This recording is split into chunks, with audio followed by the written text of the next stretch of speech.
Hey guys, welcome to another edition of the vlog. So last week for the Teen Wolf video, I said that my prediction was that we were going to get the Kira-centric episode, and then we would be getting episodes where they talked about Libet, but not a lot happened. And guess what? Teen Wolf surpassed their expectations and combined those two things into an episode that was Kira-centric. They talked a lot about the Libet, and nothing really happened. So this episode picked up exactly where the last one left off, Kira in the desert with her sword standing off against skinwalkers.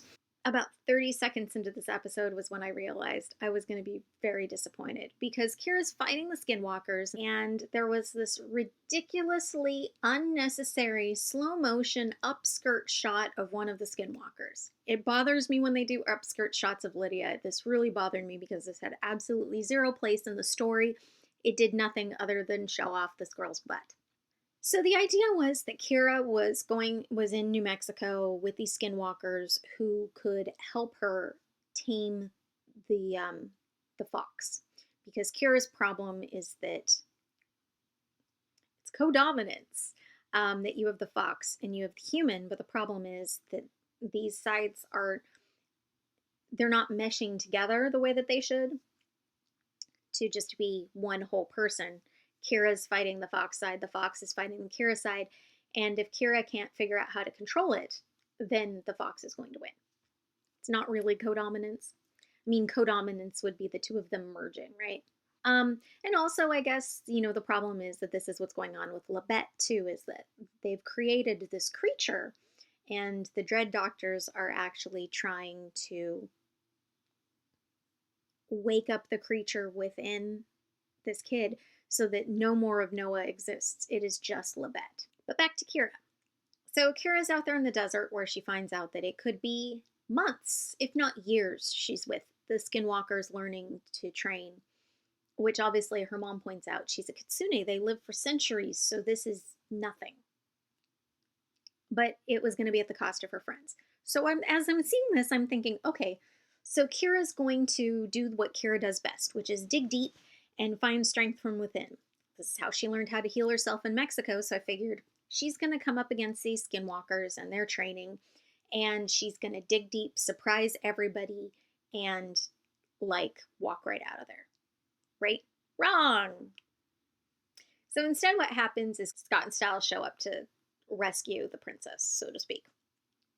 And I'm very frustrated because I feel like Kira has had more than enough floundering. And I'm not saying that Kira isn't a strong character or that strong characters can't be afraid or unsure of themselves. Allison in the first couple seasons was really well written. She was tough and capable, but they weren't afraid to let her be afraid. But Kira, from the beginning, she's been afraid to embrace this side, to learn this side, and that's her thing to overcome, and that's cool. But they keep talking about Kira like she's a strong female character, and it's a character that the writers, continually stop from letting her have these victories. She had the one in Mexico, but with her sword, she's never had a battle that she's won yet. As a matter of fact, any of the things that she's won, it's been the kitsune. It hasn't been her.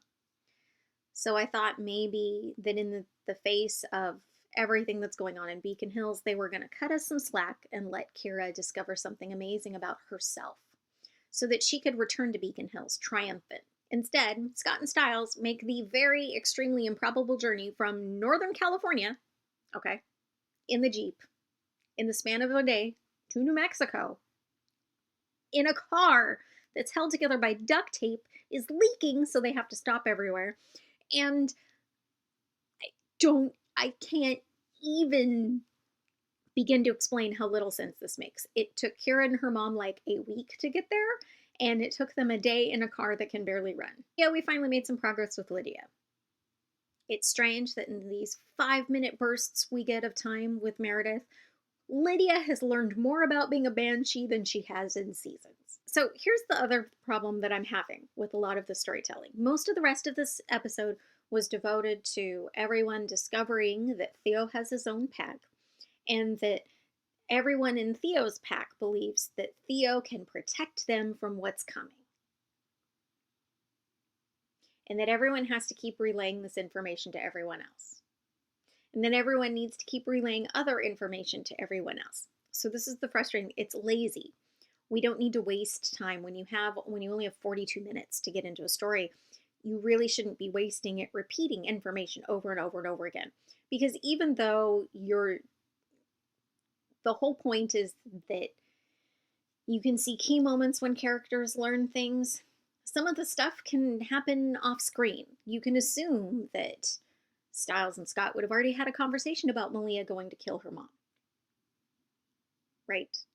This actually could have been assumed instead of them spending a fair amount of time discussing it. Or actually, I think maybe it might have been more effective if they had cut between the fight between Theo and Malia in Deaton's office with Scott and Stiles talking about Malia wanting to kill her mom.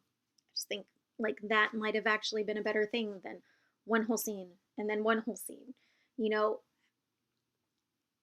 And apparently Theo wants to bring in Deucalion, which, you know, of course, that's the answer. That's exactly what the season needs. More characters.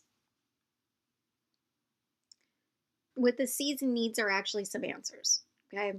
So structurally, the problem with the story arc, we don't have any information going in.